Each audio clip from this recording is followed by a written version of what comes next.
11. Minha mãe morreu em uma terça-feira. Meu pai enterrou-a no quintal, nos canteiros de rosas. Foi o que ela pediu antes de morrer. Na época da pestilência, quando centenas morriam, todos os dias, a maioria dos corpos era levada para os subúrbios e cremado. Cidades agonizantes eram cercadas pelas fogueiras constantes ardentes dos mortos. Ele me disse para ficarem com Sammy. E Sammy, que passara a se comportar como um zumbi, arrastando os pés, boca aberta, chupando o dedo, como se tivesse voltado a ter 2 anos, e um vazio nos olhos do urso de pelúcia. Apenas alguns meses antes, minha mãe o empurrava no balanço, levava às aulas de karatê e dava banho, dançava com ele ao som de sua música preferida. Agora ela se encontrava embrulhada em um lençol branco, sendo levada para o quintal dos fundos, no ombro do papai. Pela janela da cozinha, viu meu pai ajoelhado junto à cova rasa. A cabeça estava baixa, os ombros sacudiam. Nunca o tinha visto perder o controle, nem em uma única vez, desde a chegada. As coisas pioraram, e exatamente quando se pensava que elas não podiam ficar piores, elas ficaram ainda muito mais ruins. Mas meu pai nunca se alterava. Mesmo quando minha mãe começou a exibir os primeiros sinais da infecção, ele se manteve com calma, e principalmente diante dela. Ele não conversava sobre o que aconteceu do lado de fora das portas e janelas cobertas de tábuas. Punha compensas úmidas em sua testa, dava banho, trocava as roupas e alimentava. Nunca o vi chorando na frente dela. Enquanto algumas pessoas se matavam a tiros e enforcavam-se, engolindo um punhado de pílula e saltaram de lugares altos, meu pai se escondia na escuridão. Ele contava para minha mãe, repetia as piadas tolas que ela tinha ouvido milhares de vezes e mentia. Ele mentia do jeito que os pais faziam, aquelas mentiras boas que nos ajudam a dormir. Hoje escutei outro avião. Parecia um jato da guerra. Isso quer dizer que o nosso pessoal conseguiu passar. A sua febre baixou um pouco, e os seus olhos estão mais brilhantes. Talvez não seja nada sério. Talvez seja só a gripe de sempre. Nas horas finais, enxugou suas lágrimas de sangue. Aparou-a e enquanto vomitava a massa negra visceral em que seu estômago tinha se transformado, levou a mim e a Sammy até o quarto para dizer adeus. Está tudo bem, ele disse para Sammy. Vai ficar tudo bem. Para mim, ele disse. Agora, ele vai precisar de você, Cassie. Cuide dele. Cuide de seu pai. Perdão. Para mim, ela disse, tá? Não é a mãe dela que está falando. Eu disse que ela iria melhorar. Algumas pessoas melhoraram. Ela adoecia e de repente o vírus abandonava-lhe o corpo. Perdão, elas adoeciam e de repente o vírus abandonava-lhe o corpo. Ninguém entendia a razão. Talvez ele decidisse que não gosto de lhe agradar. Perdão. Talvez ele decidisse que o gosto não lhe agradava. E eu não disse que ela ia melhorar para diminuir seu temor. Eu realmente acreditava na possibilidade. Tinha de acreditar. Você é tudo que eles têm, minha mãe respondeu. Foram suas últimas palavras para mim. A mente era a última parte, a partir, levada pelas águas vermelhas do tsunami. O vírus assumia controle total.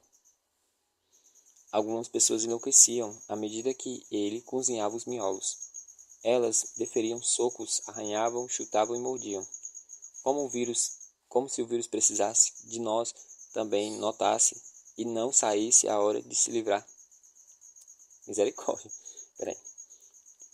Como se o vírus que precisasse de nós também nos detestasse e não visse a hora de se livrar de nós. Minha mãe olhou para meu pai e não o reconheceu. Ela não sabia onde se encontrava, quem era ou o que estava acontecendo com ela. E havia aquele permanente sorriso assustador, os lábios ressecados mostrando as gengivas ensanguentadas, os dentes manchados de sangue. Sons saíam de sua boca, e não eram palavras. O lugar do cérebro que formava as palavras estava tomado pelo vírus, e o vírus não reconheceu a linguagem. Ele só sabia como se multiplicar. E então minha mãe morreu no meio a uma fúria de movimentos bruscos e gritos gorgolejantes. Os hóspedes indesejados saindo em disparada por todos os orifícios, pois ela estava acabada. Eles a tinham esgotado, e era hora de apagar as luzes e encontrar um novo lar. Papai lhe deu um último banho, penteou os cabelos, escovou o sangue ressecado dos dentes. Quando veio me contar que ela havia partido, ele estava calmo. Ele não perdeu o controle. Abraçou-me enquanto eu o perdia. Agora eu a observava pela janela da cozinha. Agora eu o observava pela janela da cozinha, ajoelhado junto ao canteiro de rosas, achando que ninguém podia vê-lo. Meu pai soltou o cabo no qual segurava. Afrouxou a corda que mantinha equilibrado o tempo todo, enquanto todos à sua volta lançavam-se em queda livre. Certifiquei-me de que Sam estava bem e saí. Sentei-me ao lado dele, pus a mão em seu ombro. A última vez que toquei meu pai tinha sido com um punho, e com muito mais força. Eu não disse nada, e nem ele, durante muito tempo. Ele carregou algo para minha mãe. Misericórdia! Ele escorregou algo para minha mão. A aliança de casamento de minha mãe. Ela queria que eu a tivesse, e ele contou. Vamos embora, Cassie, amanhã cedo. Assenti com um gesto na cabeça. Eu sabia que ela era a única razão pela qual não tínhamos partido. Os dedicados ramos das roseiras, os delicados ramos da roseira balançavam e oscilavam, como que imitando o meu gesto da cabeça. Para onde a gente vai? Embora. Ele olhou ao redor, os olhos arregalados e assustados. Aqui não é mais seguro. Duh, pensei. E foi quando a base da Força Aérea em Wright-Patterson fica a apenas a uns 160 quilômetros daqui. Se andarmos depressa e o tempo continuar bom, podemos estar lá em 5 dias. E depois o quê? Os outros não tinham acondicionado a pensar dessa maneira. Certo, fazemos isso. E depois o quê? Olhei para o meu pai, esperando uma resposta. Ele era o homem mais inteligente que eu já conheci. Se não tinha uma resposta, ninguém a teria. Eu com certeza não tinha. E com certeza queria que ele tivesse. Precisava que ele tivesse. Meu pai sacudiu a cabeça, como se não tivesse entendido a pergunta. O que tem em Wright-Patterson? Peterson? Eu quis saber. O que tem em Wright-Patterson? Eu quis saber. Não sei se tem alguma coisa lá. Ele tentou sorrir, mas fez uma careta, como se o sorriso provocasse dor. Então por que estamos indo? Por que não podemos ficar aqui? Ele falou, entre os dentes cerrados. E, se não podemos ficar, temos que ir a algum lugar. Se sobrou alguma coisa parecida com um governo, ele balançou a cabeça. Ele não tinha ido ao jardim para aquilo. Ele tinha saído para enterrar a esposa. Vá para dentro, Cass. Eu ajudo você. Não preciso da sua ajuda. Ela é minha mãe. Eu também a amava. Por favor, me deixe ajudar. Eu estava chorando outra vez. Ele me não viu. Não estava olhando para mim. Também não estava olhando para minha mãe. Na verdade, ele não estava olhando para nada. Havia de certa forma um buraco negro onde se encontrava o mundo, e nós dois estávamos caindo dentro dele. Onde poderíamos nos segurar? Puxei a mão dele para cima do corpo da minha mãe e apertei de encontro com o seu rosto. Disse-lhe que a amava, disse que o amava, que mamãe o amava e que tudo ficaria bem, e o buraco negro perdeu um pouco mais de sua força. Vá para dentro, repetiu ele com suavidade. Sam precisa de você mais do que ela. Entrei. Sam estava sentado no chão do quarto, brincando com um videogame, destruído destruindo a estrela da morte. Shh, vou entrar, Red 1. E do lado de fora meu pai ajoelhou-se na terra recém-envolvida, terra marrom, rosa vermelha, céu cinza e lençol branco. 12. Acho que agora preciso falar sobre Sammy. Não sei bem como chegar lá. Lá sendo aquele trecho ao ar livre, onde o sol beijou minha face arranhada quando escorreguei de sobre o bilque. Aquele pequeno trecho foi o mais difícil, o trecho mais longo do universo, o trecho que se estende por milhares de quilômetros. Lá sendo o local na estrada em que me virei para enfrentar o inimigo que não podia ver. Lá sendo a única coisa que evitava que eu enlouquecesse totalmente. A coisa que os outros não foram capazes de tomar de mim depois de ter me tirado tudo. Sam é a razão pela qual eu não desisti, porque não fiquei debaixo daquele carro e esperava pelo fim. A única coisa em que vi foi pela janela traseira de um ônibus. A última vez que o vi foi pela janela traseira de um ônibus escolar. Sua testa pressionada de encontro ao vidro, acenando para mim e sorrindo, como se ele fosse para uma viagem de campo, entusiasmado, agitado, nem um pouco temeroso. Estar com todas as outras crianças ajudou, e o ônibus da escola, que era tão normal. O que mais de comum do que um ônibus escolar amarelo? Na verdade, tão normal que vê-lo entrando no campo de refugiados após 4 meses de horror foi chocante. Foi como ver um McDonald's na lua. Totalmente esquisito e louco. Algo que simplesmente não deveria estar acontecendo. Estávamos no campo somente há algumas semanas. Das cerca de 50 pessoas ali, nós éramos a única família. Os demais eram viúvos ou órfãos. Os últimos com familiares estranhos antes de chegarem. Os últimos com os familiares estranhos antes de chegar ao campo. O mais velho provavelmente tinha cerca de 60 anos. Sam era o mais novo, mas havia outras 7 crianças, nenhuma com mais de 14 anos, exceto eu. O campo situava-se a 30 quilômetros a leste de onde vivíamos, aberto numa floresta durante a terceira onda, para a construção de um hospital de campanha depois que os da cidade tinham atingido a capacidade total. Os edifícios foram erguidos apressadamente, feitos de madeira serrada à mão e zinco recuperado. A ala principal para infectados e um barracão menor para 2 médicos que cuidavam dos moribundos antes que eles também fossem derrotados pela tsunami vermelha. Havia um jardim de verão e um sistema que captava a água da chuva para banhos, limpeza e consumo pessoal. Comíamos e dormíamos no edifício grande. Cerca de 600 pessoas haviam sangrado até a morte ali, mas o chão e as paredes haviam sido lavadas com cloro e os catres em que tinham morrido queimados. O cheiro ainda lembrava levemente a pertilência, algo parecido como leite azedo, e o cloro não tinha removido todas as manchas de sangue. Havia desenhos de minúsculos pontos cobrados na parede e longas manchas em forma de foice no chão. Era como viver em uma pintura abstrata em 3D. O barracão era uma combinação de depósito e esconderijo para armas.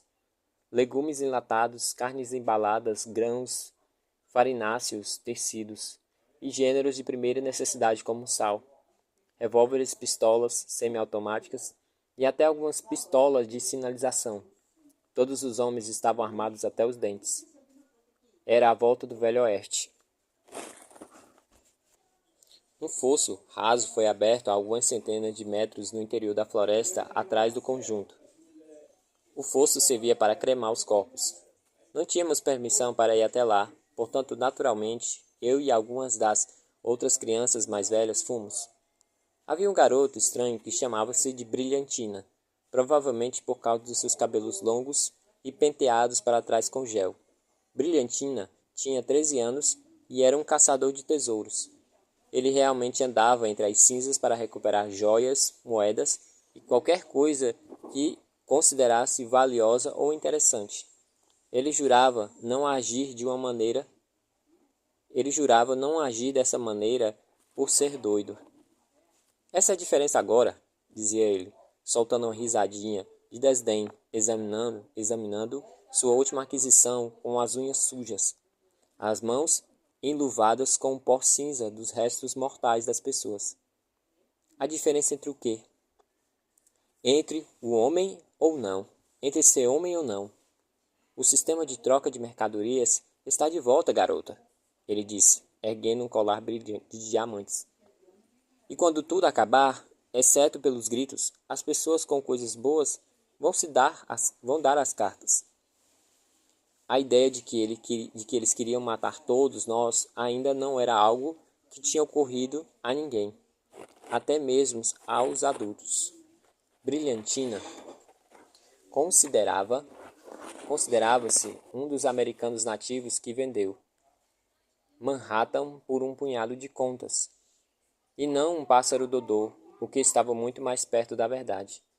Papai tinha ouvido falar do campo algumas semanas antes, quando minha mãe começou a mostrar os primeiros sinais da pertilência. Ele tentou convencê-la a ir, mas ela sabia que não havia nada que pudesse fazer. Se ia morrer, queria morrer em sua casa, e não em algum falso hospital no meio da floresta. Então depois, quando se aproximamos às suas últimas horas, chegaram informações de que o hospital tinha sido transformado em um ponto de encontro, um tipo de local protegido para sobreviventes, longe o suficiente da cidade para ser relativamente seguro na próxima onda. Sei lá como ela fosse ocorrer, embora a melhor aposta estava em algum tipo de bombardeio aéreo, mas perto bastante das pessoas encarregadas de descobrir quando vieram nos resgatar, se é que havia pessoas encarregadas, e se viriam. O chefe não oficial do campo era um militar aposentado chamado Hitfield. Ele era um lego humano, mãos quadradas, cabeça quadrada e maxilar quadrado. Usava a mesma camiseta apertada todos os dias, manchada com algo que podia ser sangue, embora as botas pretas sempre brilhassem como um espelho. Tinha a cabeça raspada, mas não o peito, nem as costas, fato que ele deveria levar em consideração. Era coberto de tatuagens, e gostava de armas, 2 nos quadris, 1 nas costas e no cós das calças, mais uma pendurada no ombro. Ninguém carregava mais armas do que o Hutfield. Talvez isso tivesse algo a ver com o fato de ele ser o chefe não oficial. Sentinelas nos viram chegando. Quando atingimos a estrada de terra que nos levava à floresta e ao campo, Hitfield estava lá com os outros sujeitos, chamado Brogden. Tenho quase certeza de que deveríamos notar o arsenal bélico pendurado em seus corpos. Hitfield mandou que nos separássemos. Ele ia conversar com meu pai. Brogden ficou comigo e Sam. Eu disse a Hitfield o que achava da ideia. Sabe, exatamente onde em seu traseiro tatuado ele deveria enfiá-lo. Eu tinha acabado de perder minha mãe e não estava muito ansiosa com a perspectiva de perder meu pai. Está tudo bem, Cassie. Meu pai me tranquilizou. Não conhecemos esses caras, argumentei. Eles podem ser outro grupo de dedos moles, pai. Dedo mole era uma gíria para bandidos com armas.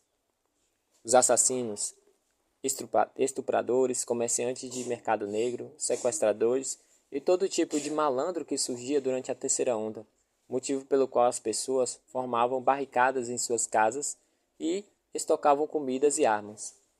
Não foram os alienígenas que nos ensinaram a nos preparar para a guerra em primeiro lugar. Foram nossos companheiros humanos. Eles estão sendo só cautelosos, papai contra-argumentou. No lugar deles eu faria a mesma coisa. Ele me deu um tapinha, e eu olhei como se dissesse, droga, meu velho, se me der um tapinha superior, vai ficar tudo bem, Cassie. Ele se afastou com um Hutfield, fora do alcance dos meus ouvidos, mas ainda à vista. Isso fez com que me sentisse um pouco melhor. Puxei Sam para perto de mim e fiz o melhor que pude para responder às perguntas de Brogden, sem socá-lo com uma mão livre. Como vocês se chamam? De onde vocês são? Alguém do seu grupo foi infectado? Alguma coisa que possam contar sobre o que está acontecendo? O que viram? O que ouviram? Por que estão aqui? Você está falando desse campo ou está falando do aspecto existencial? Perguntei. O homem franziu as sobrancelhas, formando uma única linha dura, e disse: Hã? Se você perguntasse antes de toda essa merda acontecer, eu diria algo como: estamos aqui para servir nossos semelhantes ou contribuir para a sociedade. Se eu quisesse bancar a espertinha, eu diria: por quê? Se não estivéssemos aqui, estaríamos em algum outro lugar. Mas como essa merda toda está acontecendo, vou dizer que é porque temos muita sorte. Ele me fitou com os olhos semicerrados antes de dizer irritado: você se acha espertinha. Não sei como meu pai respondeu essa pergunta, mas aparentemente passou pela inspeção, porque nos permitiram entrar no campo com todos os privilégios, o que queria dizer que meu pai, mas não eu, pôde escolher algumas armas do esconderijo. Meu pai tinha uma opinião sobre armas. Não gostava delas. Dizia que elas não matavam as pessoas, mas facilitava a tarefa. Agora ele não as considerava tão perigosas, assim, mas sim ridiculamente inúteis. Para que você acha que elas vão servir contra uma tecnologia milirista, se não milhões de anos à nossa frente? Ele perguntou a Rutfield. É como usar um porrete e pedras contra um míssil tático. O argumento não funcionou contra Rutfield. Pelo amor de Deus, ele era um militar. O fuzil era o seu melhor amigo, seu companheiro mais confiável, a resposta de todas as perguntas possíveis. Não entendi aquilo na época, mas agora eu entendo.